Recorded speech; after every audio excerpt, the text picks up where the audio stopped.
Family, what's going on? It's Kyle Henderson, Bama Football on YouTube. This is Wake Up Bama for Saturday, January 24th. I promise you it's going to be a banger, and we lead off with the news that you wanted. You wanted this, so here it is, okay? Coach Kapilovic is out as Alabama's offensive line coach. That was something that we covered live on Friday night, okay? Why was he fired? Why was he let go? Well, clearly, he had to be. The offensive line, how would you assess it? How would you assess Alabama's offensive line last year on a scale of 1 to 10? Seriously. And the thing I think about, and it kind of stays with me, is when we started comparing the linemen that had been with Coach Kapilovic for 2 seasons, did we see movement from these guys? Did we see improvement? I still feel like a guy like Caden Proctor, I feel he could have been better. I don't think that he reached his ceiling at all.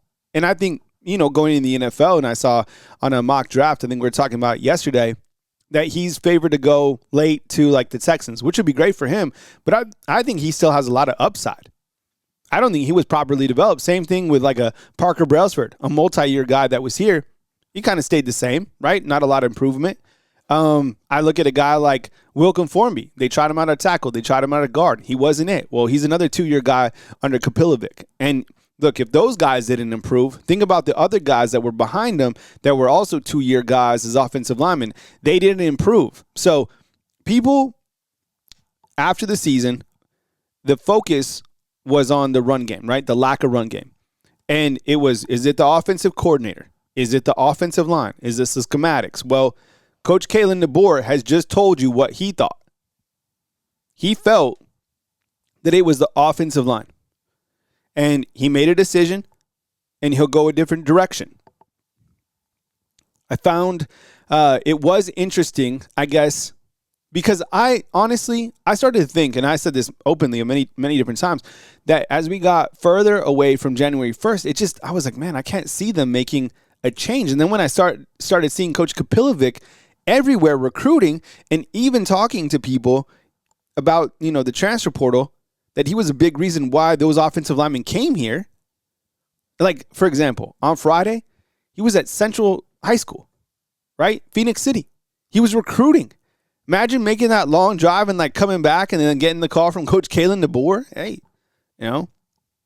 So I have no idea about the timing or whatever, but I think why you had to make a decision to go a different direction was not because of what the people wanted.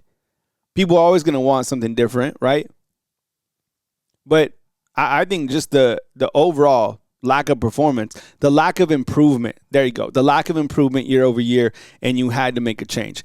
And it's a completely different offensive line going into this next season, right? You don't have Caden Proctor. You don't have Cam Dewberry. You don't have Parker Brailsford at center. You have Michael Carroll at tackle, but you got rid of Wilkin Formby. He went to Texas A&M. So you really only returned one offensive lineman that has experience. It's a complete rehaul. Now, the good news is, and as we've been discussing, you have a lot of guys that you brought in. Some of them have experience, some of them younger in development, but it's all competition. And I know what you're thinking now. You're like, okay, he's out. Who's going to be in? And popular names, the most popular name by far that people want is Sam Pittman. I don't think that that's realistic. I think it would clearly be a home run, but it seems like he's retired, right? We have people in the comment box that say he's 200 percent retired, right? Dontario, that's a shout out for you, bro. I think he's retired. So you're like, who else? Well, what makes the most sense for me in terms of like a hot board, be like a guy like Scott Huff. He was already with Coach Kalen DeBoer out at Washington, chose to roll with Ryan Grubb to Seattle. He was the offensive line coach with the Seahawks. He was fired by Mike McDonald with Grubb. And then currently, he is coaching with the Rams as a tight ends coach. We need a tight ends coach and we need an offensive line coach, right? So that name seems to make sense from like a puzzle piece, right? And you have the familiarity.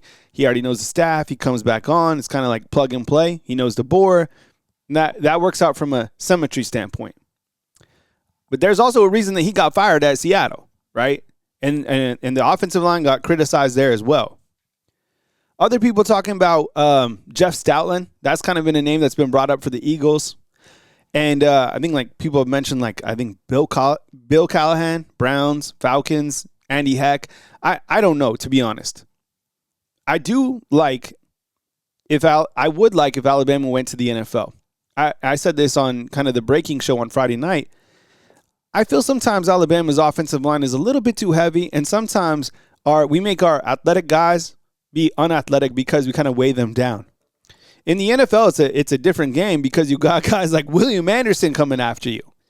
So a guy from the NFL coming to assess some of these younger guys and to get them acclimated and get them ready. Like, can you imagine an NFL guy working with like a Ty Haywood or a Nick Brooks? Some of those younger guys that have so much ceiling, I think that's what you need. Is there anybody on your hot board that you would like to see come and coach Alabama's offensive line? And we had some names from the past, like guys who played here. I think that could be interesting as well. Like people were saying Barrett Jones. Someone said, oh, Mike Johnson. Yo, Mike Johnson was amazing. By the way, he's a great analyst as well. But, someone that is cut from here, because fans have also wanted somebody who's from here, like kind of deeper in the staff. Am I right? You know all the names that we talk about. So my question for you, inside the comment box, with Coach Kapilovic out, who would you like to see in? Post it inside the comment box.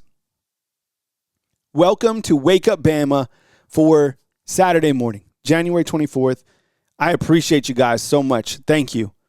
Let's get over 500 thumbs up on this video. Let's hype it up. Let's send it out to our friends. And I just want to say thank you so much. Our Wake Up Bama sponsors include Nicholas Harden, Case Noodles, Lag Gaming, George Harden, Todd Hammer, Brandon Lewis, and of course, video is powered by Sleeper. Download the app, get $20. It's perfect for the NFL matchups, which are coming to play on Sunday. Okay, terms and conditions apply. Available in 25 states. Promo code is Tailgate.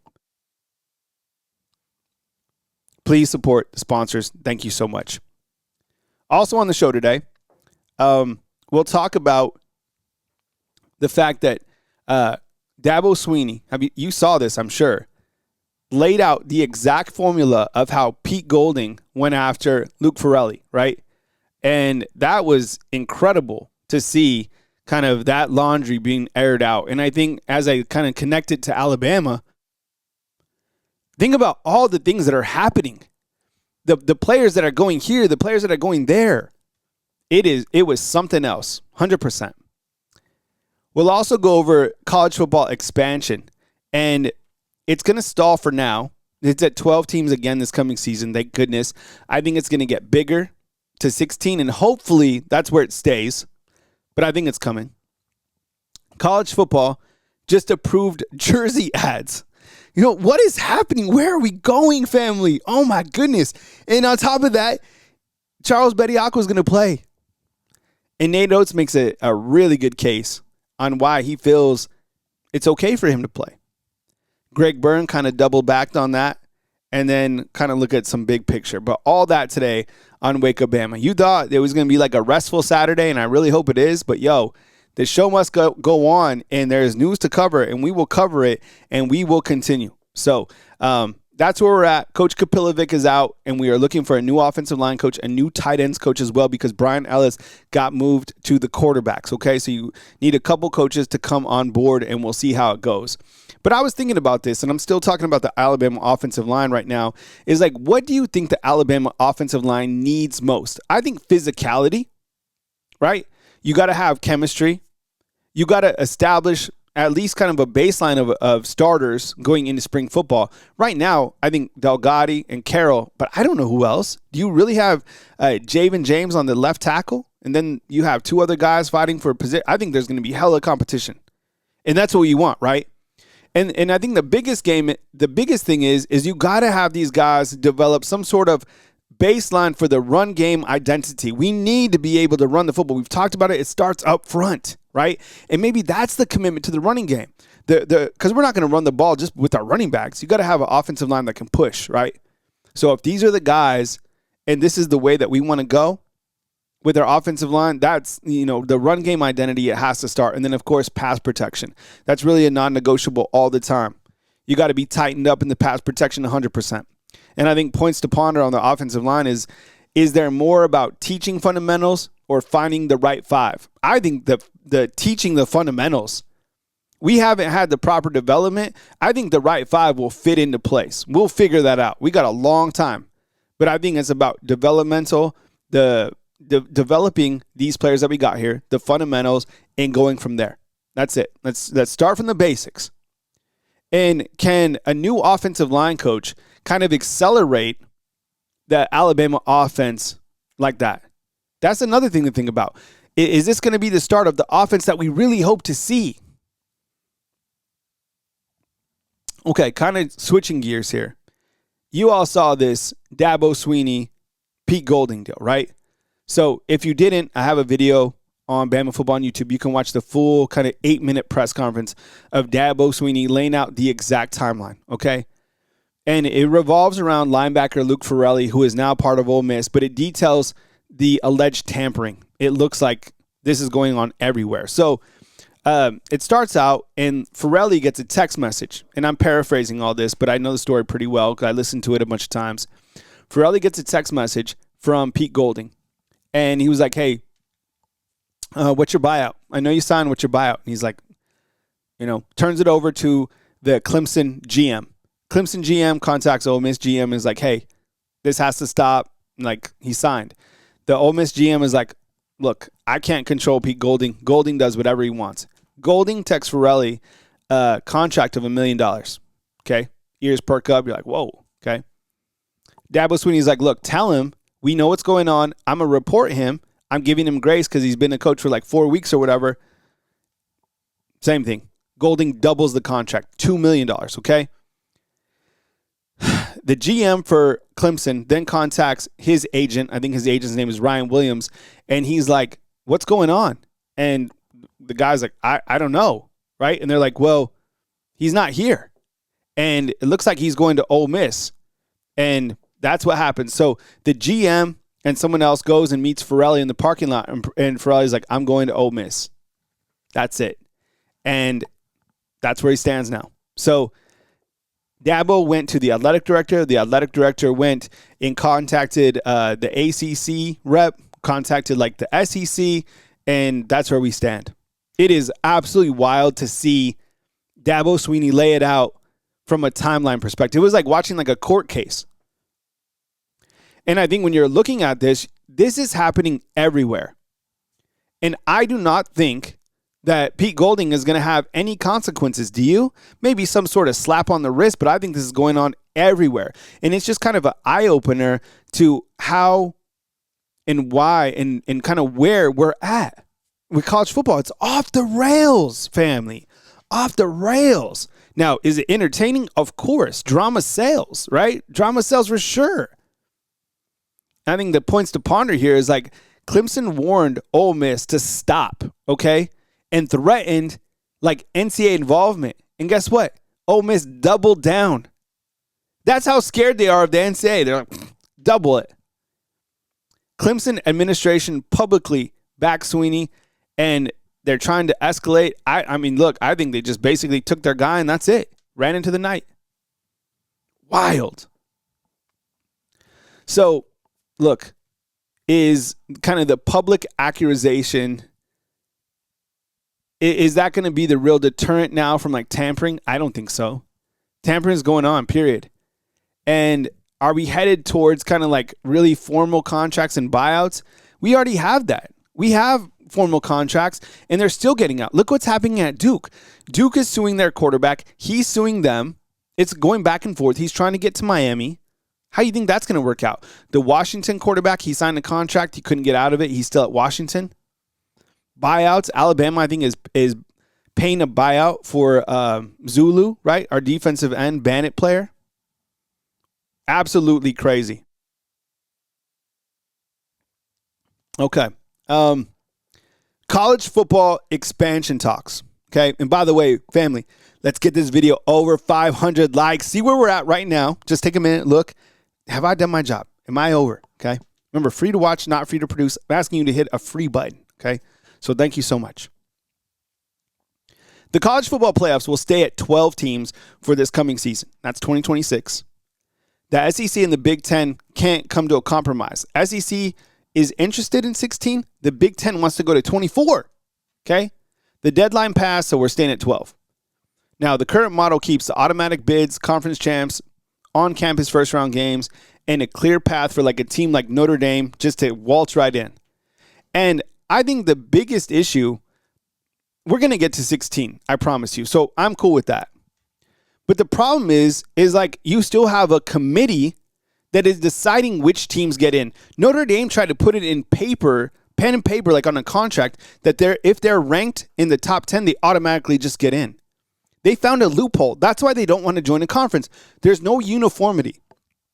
There needs to be uniformity in college football. Notre Dame, join a conference, okay? Take the top 2 from the ACC, the Big 12, the Big 10, and the SEC. That's 8 teams. And then the next best 4, period. But you still have people on the committee with an agenda. You get what I'm saying? Look, these people are at the age where they're pretty established in their career. Former ADs or whoever it is, right? They have beef with different schools. Come on. Everybody's gone through a little bit of adversity. I don't want this guy. I don't like this guy. Everybody has agendas. How do we move from that? How do we get out of the committee standpoint before we go to 16 teams, before we go to 24 teams? I don't want 24 teams. There's not enough quality teams. What they need to do, this is my other idea. We get to 16 and that's it. That's it. That's where we stay. And I even have an idea how to fix the calendar. Okay, that's next. But you start another 16-team bracket, and you play for cash, a huge cash prize, and guess what? The winner of that, next 16, you get an additional 5 poaching cards. You can poach anybody, for free without being penalized. There you go. And you get $5 million, something like that. But how to fix the calendar, I was messing with it. You could have an 11-game season start kind of the last weekend of August, have a bye week, playoffs start Thanksgiving weekend, right? You have the 4 rounds or whatever, championship game on the 1st, portal window from the 1st to like the 18th or whatever, signing day right on top of it. You can still get the players to come over. They can still graduate and stuff like that. Come on over, and there you go, right? Why can't we do that? You got to move it up. Everything right now is like squished into this little tiny dot. Finish the championship for all teams before the transfer portal opens, right? And push signing day back a little bit. Why does signing day have to be so early, right? Why? The kids can still graduate early. It's just like they can't enroll until after all teams are done playing. How about that? Does that fix it? I don't know. Let me know inside the comment box. But like, it makes me really mad that a team like Notre Dame, and we looked at their schedule already, they're going to make the playoffs regardless. And they're not even in a conference. So eliminate the conference championships too. We don't need them. Oh, man. How about this? College football approves jersey advertising. Are you reading these headlines? These headlines are outrageous. So now Division I teams can add 2 additional commercial logos to their uniforms. 1 logo on equipment, 1 extra logo for a conference championships. Logo sizes capped off at 4 square inches. Potential Alabama brands. I'm just thinking here, okay? Mercedes, Conecuh sausage, Piggly Wiggly, Dreamland, Golden Flake. Do you have another one? You're going to have sponsors on the field. You're going to have, they're trying to make $1 million a touchdown. It's coming. The Mercedes one, I think, makes total sense. I mean, Mercedes just down the road right here, right? You ever been to the factory? I mean, I've driven by and I have friends that work there. It is incredible. How many cars do they make a day? Okay, that's your quiz, okay? Your daily quiz. How many cars do they turn out a day at the Mercedes factory here between Tuscaloosa and Birmingham? That's your quiz question. All right. So I guess the points to ponder here is, where does branding cross the line into brand delusion, right? They're going to look like NASCAR players out there. And does this widen the gap between elite programs? And how about if you live in like a bigger city? Is the advertising bigger, right? I'm sure Miami, a team like that probably benefits a lot more than a team like Bama, right? We got Mercedes dealership. Think about all the things that Miami has, or think about all the stuff that like in a major market area has. I don't know.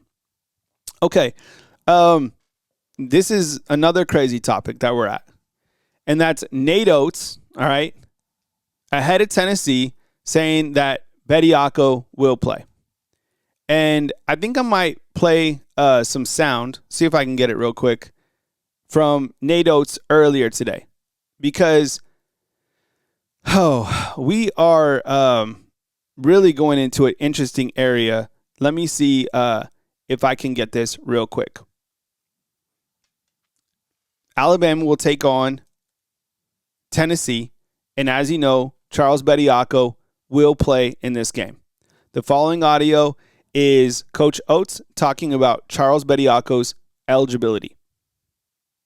Before we get to Tennessee and any questions, I want to address a few things regarding Charles Bediako and the process of him becoming eligible to play for us. So first of all, the system's clearly broken, and I'm all for figuring out a way to fix it. But since the NCAA has already allowed professionals to play virtually every team we've played this year or will play as a former professional player on their roster, you tell me how I'm supposed to tell Charles and the team that we're not going to support them when he's been deemed legally eligible to play. So Charles is still within his 5-year window. He's 23 years old. He's pursuing his degree here at Alabama. We've got a roster spot open, so this is not taking any opportunities away from a high school recruit or anybody else.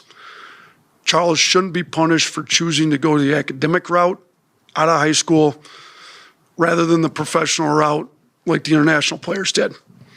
So again, my personal opinion on all this is we need a uniform and transparent system that doesn't punish the Americans, that takes the hypocrisy out of it, that gives equal treatment to Americans and international players both, while also allowing high school players the opportunities they need coming out of school. So someone should be able to come up with a system that checks all those boxes. But for now, we're going to continue to support Charles, our team, and we're working closely with our administration, our compliance department on all this. So that's what I've got on that. Now, for the Tennessee game. Okay, I'll stop right there. I'm going to play maybe one more soundbite from Coach Oats and then talk about what Greg Byrne had to say on Friday night as well. But he's absolutely right. If you look to the team that beat Alabama earlier this year, that was the Illinois team. All their guys played professional basketball, and then they came over here and loaded up on the Illinois team, and that was like a professional team. I mean, seriously, it was a very old team. I think even the New Mexico Lobos have a point guard, if I'm not mistaken, that is like 23 years old. So, look, there's been a lot of people that have been talking about this, and they're like, yo, Alabama is going to be punished, if they play this game. Here's what Nate Oats said when asked about maybe NCAA punishment concerns. Yeah, is there any concern or worry about potential punishment from the NCAA if he doesn't win the hearing on Tuesday next week? No, none. We've been in constant contact with our administration and compliance, so there's no concern with that. Because that's what a lot of people are thinking. They're like, hey, don't play him, because if you do play him, then you get penalized somehow. You get an asterisk, or you have to vacate that game, something like that. And then there's been a lot of people with just kind of, public opinions. Here's Nate Oats. I mean, a guy clearly with a backbone. I don't know how much you've paid attention to it, but it seems like every coach in the country has an opinion on this. Just what's been your reaction to all their opinions? You know what? And I've said this before. I take social media off my phone for the whole season. Really doesn't do anything except distract me from doing my job. So, and people have forwarded me some stuff that, I got friends that are fans, and, my staff doesn't all take it off because they got to deal with recruiting a lot more and all that. So I've been sent some stuff. Like, everybody's going to have their opinions. I respect them. I'm focused on our team and what we need to do to get better, and that's where I'm going to keep my focus. I think focusing on all that other stuff distracts me from doing my job. That's Nate Oats ahead of the game with Tennessee. We will have a watch-along on Saturday night. So heads up, the game is at 7:30. I'm going to talk about it in just a minute. But Greg Byrne had some additional statements on that game and kind of on that situation, rather, and kind of high pointing it. He said this. Greg Byrne emphasized the nationwide inconsistency with eligibility rules, talked about former G League players and EuroLeague players that are being cleared elsewhere. No meaningful difference between those cases with Bediako within a 5-year window. He re-enrolled. He's pursuing his degree. He did not displace another player because they have a roster spot. Alabama must act competitively with unclear rules, and the case could force the NCAA standards moving forward, right? I mean, maybe this does something more beneficial for college basketball going forward, and I think kind of, to ponder is like, does this finally pressure the NCAA into uniform eligibility rules? I think Coach Oats was bringing up some really good points in terms of, the differences between some of the European players and Alabama basketball players, right? Or players from America, rather, that have to go through those different rules. So we'll see how it plays out, but Charles Bediako will play on Saturday night. Remember, watch along at 7:30 right here on Bama Football on YouTube. Alabama versus Tennessee. Alabama is 13-5 in SEC play, 3-2 in SEC play. Tennessee is 12-6, 2-3 in SEC play. LeBaron Philon scoring 22 points a game. Watch for big man Aiden Sherrill. Against Oklahoma, he had 21 points and 9 boards. This is a guy who's been really doing well, and I think you add Bediako, he had so much to Alabama, and I think when you look to Alabama, why couldn't they compete with Purdue? Why couldn't they compete with Arizona? Well, rebounding, right? I mean, Purdue out-rebounded Alabama basketball 52-28, and Arizona out-rebounded Alabama 52-32. That is unacceptable. A big man like Bediako changes the game for Alabama. 7 foot, 225 pounds. We welcome it. It's going to be one hell of a game on Saturday, and we'll be watching that game right here on Bama Football on YouTube. Coming up next, the call-in portion of Bama Football on YouTube's Wake Up Bama. That starts right now. Hey, good morning. This is me, Lucas. Lucas, what's up, Lucas? Thanks for calling in, Lucas. What's going on, bro? Welcome to the show. Go ahead. I'm good. I want to tell you about something about Ryan Grubb. It's been bugging me. Tell me. Let's go back in time. Let's go back in time into when Coach DeBoer and Ryan Grubb was at Washington. I want to go to it. Who was the Seattle coordinator then before Ryan Grubb took over? Who was he? Before Ryan Grubb? Yes. Wasn't it Nick Sheridan? No, not at Alabama, at Seattle. Oh, I don't know, Lucas. Who was it? I don't know. I want to tell you the reason why. I've been watching highlights of it before he got there. Yeah. And everybody was blaming Grubb for everything. Uh-huh. He did not do nothing wrong. It's because the reason why I tell you this, why did Seattle got rid of that guy to get Ryan Grubb? It has to be a reason. Uh-huh. It has to be. And think about it. That was Grubb's first year in the NFL. Of course, he might struggle, but it's going to take some time. He would have figured it out. Because that man is so good. When he talks like a coach. That dude is so smart. And the only thing I do have an issue with Grubb is his gadget plays. I do not like the gadget. But other than that, all of a sudden we are blaming him for the running game at Seattle? I mean, come on now. That running game was bad before he even got there. It was bad. I mean, come on now. Hey, Lucas, let me ask you a question.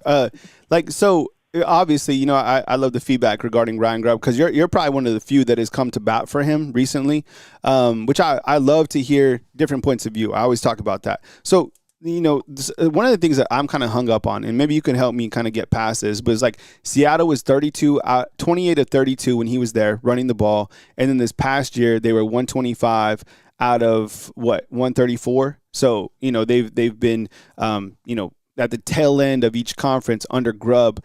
Why do you think that? Do you think that's a coincidence? Do you think that it's going to take more than 1 year for him at a program to kind of facilitate that running game? And then also on top of that, why do you think that after Grubb left Seattle, they went back to grounding and pounding and they're one game away from playing in the Super Bowl? Because I want to tell you this. Grubb, I want to say this, the only thing different between Grubb and the guy, they went and got somebody who has been in the NFL. They didn't go back to college anymore, get somebody like the Grubb, get somebody else. Mm-hmm. Grubb was the first time in the NFL. Where there was somebody who has been in the NFL, who has known the NFL, that's one of the reasons why. So Grubb was new to it. So it was going to take some more timing for Grubb. And let me tell you this before I get off. Let me tell you this. Do not tell me Grubb wasn't trying to fix this running game at Alabama. Do you remember that one guy when Ron Williams was dancing to in a TikTok video? Grubb went and saw that guy try to fix this running game. Do not tell me he wasn't trying to fix it. Mm-hmm. He was. Mm-hmm. And think about it. It was your offensive line the reason why the running game has been poorly. Mm-hmm. And it's been ever since. Well, thanks for the call, Lucas. I appreciate it, man. And thanks for, because like I said, honestly, you've been probably one of the few callers that has called in and has kind of had Grubb's back. So, I appreciate the insight and at least your point of view, man. I thanks for calling and leading off the show, bro, and we'll catch up with you next time. All right. Take it easy, Lucas. Interesting to think about, right? I'm serious. Everybody else kind of has Grubb on like the enemy hit list. I haven't been happy with him, right? So I'm glad to have somebody call in and at least think about it like in a different way. And I love that. Look, if you don't agree with my takes, it's totally okay. Like, you have your own points of view. I have mine. We have to look at everything else. And we'll see what happens this year. Some people are hopeful that we take a big step forward with the running game. I don't know until we see it, right? Okay, back to the phones. 478. Hey, Alyssa, what's up? We appreciate you calling in. Hey, you guys. Yeah, it's Alyssa Mitchell from Macon, Georgia. Yeah, I think that sounds better when you say it like that, just for you in particular. So what we're going to do next time, because I have you plugged in the system now, I can see the number. I'm going to still go with the old school. Who am on the line? Where are you calling in from? That way you can lead it. So let's start over, Alyssa, because it's better when we do it that way. The symmetry just works that way, okay? So, hey, you're on the line with Kyle Henderson. Who am I on the line with and where are you calling in from? Hey, you guys, it's Alyssa Mitchell from Macon, Georgia. See, that's so much better. I don't know why. I'm just used to it by now, yeah. Yeah, so the world wants us to do it that way. So we're going to follow what the world wants. Okay, so welcome on in, Alyssa. I appreciate you calling in. And I have a quick update for you, okay? So I am working on the merch because I know you've asked the last time that you called in. It is right. It should be ready at sooner than later. So I will update you guys when we have updated like undefeated merch. I'm kind of giving it an updated look, and I promise you guys I'll give you an update soon. So that's kind of the update for you. But welcome to the show, Alyssa. Thanks for calling in. Okay, awesome. Well, thanks for the update. Today I was calling about the O-line. I feel like super positive and hopeful, that the guys that we have coming in are going to be like, this is going to be like a big difference, I think. I think we needed like a wash, whether it was people like genuinely wanting to leave or if they went to the players and said, hey, you may not get much playing time next year, this guy, whatever. Whatever the case was, I think we really needed to just completely wash the line and bring in some new guys, which, we did, and I'm excited about. Something I do have a question, though. Okay, say we do this reset, because they have done a reset, and we still have those problems. I think it'll still be a positive because that's going to tell us that it's 100% coaching, right? Yeah, I think so. Hopefully that doesn't happen, but you would think after 3 years and then a complete wash, if we're still having the same issues, specifically like on the right side, there's got to be like, okay, we have enough data points and we're going to have to really make a change here because we have all we need to know. We tried different players. We tried different combinations. We tried different age groups. And it's like, now we got to cut bait. Right, exactly. So that's what I was just saying, I think it's a positive. Let's look at it like, we're having a whole new line come in. Even if they don't do away with Coach Cap, it's like, if he doesn't get the job done this year, we do know for a fact he'll be, his head's going to be on the chopping block for next year. But Yeah.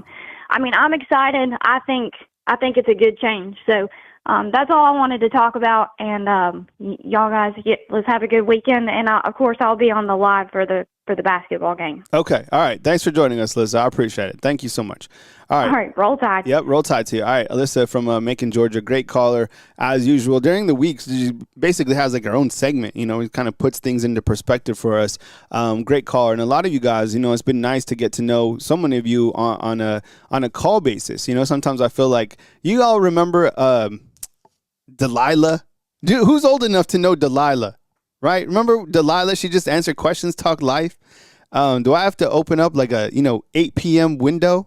Just talk life with y'all, which I would be cool with. It's been great, honestly, getting to understand the different perspectives, and you guys bring up such great points. I mean, Luke is talking about Grubb, and then Alyssa chiming in about the offensive line, and this is a really pivotal year for the offense, right? Because the offense has not been what we've wanted it to be. Let's face it. Okay, I don't even have to do a poll question. When DeBoer came here in 851-240-205, you're up next. Think about it like this, okay? When DeBoer got here, what was kind of like DeBoer kind of known for, right? Along with Grubb, they were kind of like attached a little bit. What were they known for? More defense or more offense? I would say more offense. I was like, oh, so the offense is going to get really like turned up. You quickly see, Washington and the success that they had. I would say over the first 2 years, the offense hasn't hit the mark, right? It just hasn't. Did we take a little step forward with Ty Simpson's efficiency? Yeah, but then you couldn't run the ball, right? So this coming year, you have a huge, everybody's like, okay, is this going to be it? Now that you have these two quarterbacks and there's a 5-star going to be the guy. Because the first 2 years, we haven't hit the mark on offense. We just haven't. 815. Hey, this is Al from Atlanta. How you doing? Al, what's up, man? Where were you for Snowmageddon? In Atlanta, luckily in my house.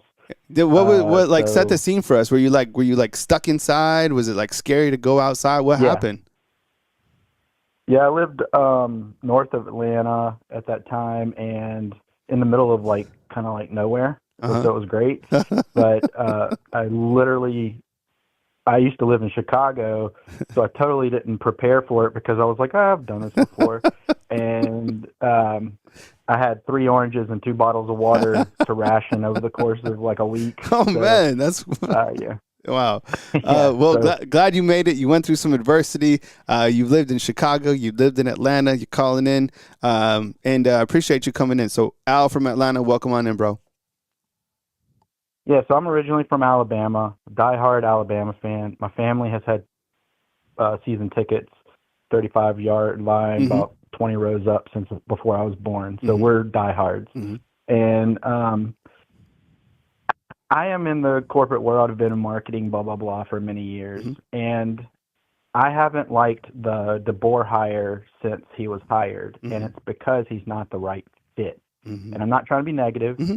I'm not, but there's a difference between negative, positive, and real. Mm-hmm. And if this were a corporate entity, let's say Apple, for instance, Steve Jobs died. Nobody said, oh, well, we can just get by for the next couple of years. And I'm kind of sad by listening to Alabama fans. I'm not saying to be Raiders fans or crazy people like that, but be realistic and still put the pressure on these coaches because he is an ACC coach at best. And I mean that with all negativity in that particular statement. Because the thing is, he's too soft. We've all heard that. But he also is way too loyal, and he's going to cut his nose off despite his face, and it's pretty rough. So if this was a corporate job and a CEO stepped down or was fired or whatever, nobody would expect that next CEO to come in and do less than. So I'm not saying we need Saban because that's once in a lifetime. But at the same time, after Bear Bryant was gone, nobody thought anybody could ever do that. So I am impressed that DeBoer even wanted the job, but I never saw DeBoer liking Alabama as the job. I saw him seeing this as a stepping stone to the NFL because if you remember, he didn't know anything about Alabama tradition when he got here. That's kind of hard to believe if you're ingrained in real college football and you're really wanting to be here. He didn't know about anything. Like he just didn't know anything. So it was like, okay, you know, nice guy and all, but I don't need a Sunday school teacher on the sidelines. I like for like teachers and coaches and, you know, anybody in life to sit there and coach and bring people up. And like Saban said, you have to talk to everybody differently. No two people are the same. So the psychology there. I'm not saying that DeBoer's a bad coach. I'm saying he's not the right fit for Alabama. So that's a big matzo ball out there. We got to take this, you know, another year, and we'll probably, with the price tag on it, might not even. But nowadays, our product is dying. So we'll go back into the company thing. Our product is dying, and along with it, the SEC is dying. So as far as the marketing, the, you know, go before us and everybody's scared of the SEC, that's not the thing anymore. And Big Ten and so on and so forth, everybody has kind of started saying this thing. I don't believe that we have lost real competition, but Alabama is the leader. We are the New York Yankees of college football. That's just the way it is. And when the New York Yankees are down, it's not that the Dodgers or somebody else can't pick up, but baseball is so much more fun when the New York Yankees are alive and kicking. And I don't care what anybody says, Notre Dame, Miami, whoever, all those people can do well, but when Alabama does well, it really pulls up everybody else's game. It really does incite like this, we've got to try harder. There's a level of expertise to live up to, and it doesn't matter what level. You got all the different coaches throughout there's more than just a Nick Saban statue out front, you know? Yeah. And I just don't see this coaching staff being the answer. I'm not the one making the decisions, but I do think that this coaching staff is hurting more than just Alabama football. And if Tim Cook came into Apple and did a job like DeBoer in comparison to Steve Jobs is known as one of the best, if not the best, marketing person of all time. And if Tim Cook came in and did a bad job, Apple would have fallen. But they're, you know, depending on who you talk to, of course, their product is not as great anymore, just because they've cut some corners and they've gotten rid of some people they shouldn't have gotten rid of. But their revenue is sky high. So that's what I'm saying is I don't want our revenue to go up without our product going up. And right now, I didn't see the players buying into football. I saw the buyers buying into, we can have fun and we can have the ice cream trucks and we can have music and all this stuff. And we can have our side podcast, everything else. Like, we had so many distractions, and I know that's the new way of college football, but it really breaks my heart because I'm not going to harp on NIL and all that stuff. But what I am going to say is that I just feel like, you know, Alabama is that North Star for the rest of college football. And I know I'm biased, but we really hold a bigger responsibility because of the history of Alabama football.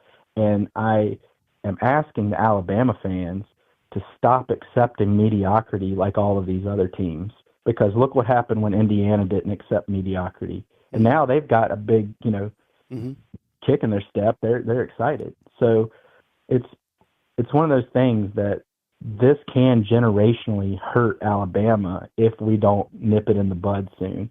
And I don't think DeBoer has the wherewithal or the understanding of the history of Alabama to really see what's in front of him. I think he sees what's in front of him for his job, but I don't think he sees what's in front of college football and how he could really change things. And I just don't think he's the leader to take us there. So I'm not trying to be negative, but that's just, and I know I'm not saying a lot of new stuff, but I like to look at it through that corporate lens because I'm so sick and tired of people saying, well, nobody can be Nick Saban. Nobody can be Nick Saban. Well, nobody could be Steve Jobs, but Tim Cook had to step in there. And by the way, Tim Cook's from Auburn. So just saying. Yeah, well, that's a lot to chew on, Al. But I appreciate it, man, and thanks for bringing that to the attention. You got some good comments inside the comment box, and I'll adjust on the other side, man. But thanks for calling in from Atlanta, man. Take it easy. Thank you too. Yep. All right. I was thinking it's like because I do get that that from a lot of fans, right? Is like he's not it from like a culture perspective. Like, what is it? Because seriously, I mean, it's like. I think about that too. Is like, okay, good coach, but sometimes it does seem as like, but there's something like not it. Is it because like he's not from the SEC? Is it because he's not from like the Saban cloth? Is it like what is it? Or is it like it's just gonna take time, and he'll morph into the coach we need him to be? I don't know. It's always something interesting to think about because it was such a unique hire going from somebody that doesn't have any ties to here, right? In some ways, you can look at it as a positive, bringing in new ideas, fresh ideas for someone from somewhere else. Then you're like, but it has nothing to do with kind of the traditional SEC kind of, alpha shark type guy. I mean, because look at all the other schools. Look at all the other coaches in the SEC. Interesting. Yeah. I know. I think about that often as well. Let's see. 240. Looks like we got Andy from Maryland. Hey, Kyle. How are you? Andy, what's up, man? Welcome to the show. Go ahead. Hey, you all ready for snow? We're looking between 8 inches and 2 feet. Whoa. Yeah. Wow. Are you all stocked up? Did you all go and raid the toilet paper at your local stores and all that stuff? You guys at that point? Well, I got 2 daughters and a wife, so I always got TP stock, brother. 100%.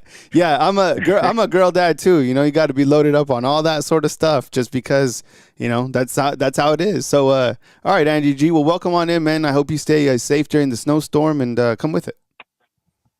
I got a couple questions. The kid from Alabama, he lives close to Brian Denny. That's Trayvon Hall from class 2027. You heard of him? Yeah. Okay. Go ahead. Apparently Oklahoma's trying to come in there and snatch him. Have you seen that kid's film? Yeah, he's the wide receiver, right, at Central High School, right? Correct. Yeah. Yes. Yeah. Yes, I haven't watched his film in detail, but I've heard really good things about him. What's kind of are you asking like why Alabama hasn't gone to him, like hasn't had him kind of the roster because he's 2027, you're right. Well, yeah, because that kid likes to hit. Have you seen some of his blocks? I'm going to write it down to watch his film right now. So I got fam, if you want to watch it, out of Tuscaloosa, Trey, T-R-A. Vaughn. Yeah, Trayvon Hall, Central High School, Tuscaloosa, for our film watching. Go ahead, man. Continue. Anyway, because that kid likes to hit, man, and you got to have wide receivers that block, especially in a run game if you're going to get them on the outside. Mm-hmm. Anyway, and these guys, they're going to give them another year. After 3 years, then these guys are going to be on the hot seat as far as these coaches go. I don't know. It is kind of weird that you mentioned you never see Coach Grubb in the picture with all these recruits and all these portal signings. Right. And I'm just kind of wondering if he's trying to channel his Obi-Wan Kenobi and thinking, what is this run game that you speak of? No, but I'm dead serious. Like, okay, for all of you that are out there that look at like 2020, it looks like you obviously maybe follow recruiting, or at least you see the pictures pop up. I've seen every other coach except Grubb. Well, why? Why isn't he out there? And then I had some feedback inside the comment box. People are like, well, he don't like recruiting, so they just are like, okay, well, you don't have to do recruiting. I think everybody should have to do recruiting, right? I don't know. I found that it's got to be painstaking. Could you imagine the recruiting season for going to like these 17-year-olds and you're talking to them? 'Cause I have a 17-year-old sitting down with all these kids and they're like, yo, so And you know, they're talking to the people behind the scenes, like the handlers and the parents, and they're like, "Yo, we want, you know, $500,000 base. Like that's what we're requiring." Okay, because we've already talked to Miami, and Miami's offering that initially, and we're not even gonna. We know we're not gonna start there, but that's what they're offering. So before we even go forward, that's what it's gonna take. Can you guys do that? Yeah, I mean that was Coach Saban's gift was he could win over the mother. Yes. Yep. Mm-hmm. He could win at the kitchen table. So I don't know if these guys can do that or not, but it's kind of funny looking back. What was that movie where Nick Nolte was a basketball coach? And they found it was actually whatever character Shaquille O'Neal was playing. Oh, Blue Chips. Yeah. Isn't it funny how you see this stuff and how illegal it was then? Yeah, Blue Chips. Man, that was a good movie. Yeah. and that's where we are. Because he went after that one kid on the farm, and he was like, "Well, you know, first offers, you know, 50,000," and Nolte, you know, stormed out. You know, anyway, that's where we are. So, last point I wanted to make: is there this Bediako for Alabama basketball? Did anybody file an appeal to this ruling? I don't think so. I think like the latest is like that I know, and I've been following the same stuff as you guys have, is that a judge from Tuscaloosa, and people were like, well, he's a donor. Well, yeah, he's a judge, he's a donor, I'm sure. He put the restraining order in place. The kid can play on Saturday. Nate Oats is going to play him, and then the hearing is on the 27th. That's basically where we're at. Well, I wouldn't play him until then. Until the 27th. You risk forfeiting wins. Yeah. Until that hearing goes through. That's why I wondered if there was an appeal on this ruling. Because until you know, you can't risk your whole season for all them other kids. Yeah. And and that's why I think a lot of people have kind of gone back and forth about this. Is they're like, look, we play one game. I played on a team that had a player forfeit, and we had to forfeit not that game, the entire season. That's what they did to us. They were like, no, it was that game. It was the entire season. It wasn't just that one game. So I guess I'm sure Nate is thinking about that. But like I said, I think that he knows they have to play him in order to win, right? In order to make a run. They're not going to make a run without him. But maybe you're right. Maybe the best thing is to kind of wait till the 27th. Anything else that you have? It's funny you said that, because when I was still at school and still working, our baseball team was at the state championship. Okay. We were at the state championship game, and we won until they found out our starting pitcher threw more pitches than the pitch count by one. Yep. And they took the state title away from them kids for one pitch over the pitch count. 100%. Yep. 100%. I mean, that was cruel, man. Seeing all them boys, you wouldn't think, 17, 18-year-old boys would cry, but I've seen it. I'm telling you. Well, rules are rules. You know what I'm saying? Like, rules are rules. So at least those rules are installed. Like here in college basketball and where we're at in college pro sports, where are the rules? Notre Dame doesn't even play in a conference. You can get guys from the G League because, you know what I'm saying? Carson Beck doesn't go to school. What are the rules? I don't know. Nobody knows. Yeah, it's just, it needs fixed, and there's no doubt about it. Yeah. Anyway, I'll let somebody else on here, but Snowmageddon, you were talking about Snowmageddon? Yeah. Snowmageddon was in 1996. Uh-huh. We got 38 inches of snow. Jeez. Yeah, I remember that because we had to bring dump trucks and backhoes in to clear the city street because there wasn't no place to put anything. Jeez. 3 feet. And they filled the dump trucks, and they'd haul it out to the landfill and then come back in and take more out. Shoot. So anyway, 2 feet's a lot of snow. I'm prepared, and y'all take care and be safe in this ice storm. All right, take it easy, buddy. All right, good call. All right, boss. Yeah, good call. Remember, that's 3 feet, right? Remember 3 feet of bubble gum? Do you remember this? 3 feet of bubble gum for you, not them. It was like that bubble gum that came in a roll-up tape. I think they still exist. It's in a pink canister, right? That's as much snow as they got. Yeah. Is anybody getting more than 3 feet of snow this weekend? You know, it snows here in Tuscaloosa. I'm dead serious. If it snows like 1 inch, 2 inches, this place goes, because they don't have what do they put down? The cinder or whatever. Like in New Mexico, they have like plows and everything like that. They're ready for it. Same thing with the Northeast. Over here, they don't have that stuff. Bubble tape. That's what it was. Yeah, bubble tape.